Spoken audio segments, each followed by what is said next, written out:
इस पे आप जंग करेंगे पठानों के साथ, पठानों को निकालेंगे। अगर पठान निकल गया पाकिस्तान से तो पाकिस्तान में रहेगा क्या? देखो, ड्राइवर पठान है, फौज पठान है, दुकानदार पठान है, बड़े बड़े जो कारखाने हैं, जो मिसाल बड़े बड़े काम हैं, ये सारा पठान है।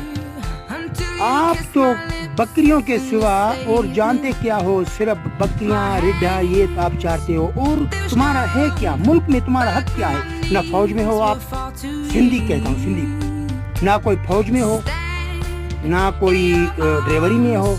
अगर घर से निकलते हो ना तो रोने लगते हो, बोलते हैं मुसाफिर हैं। घर तुम्हारा आवाज़ सुनते हैं तुम मुसाफिर होते हो। और अगर पठान सिंध में ना होते तो उसी दिन आपके ऊपर इंडिया हमला करेगा। कसम से आप से सलवार उतारेंगे। सलवार तो आपका खुदाई तरफ उतरी हुई है, ये कोट जो कहते हैं आप लोग, वो बांधा हुआ है, गांड आदि बाहर होती है।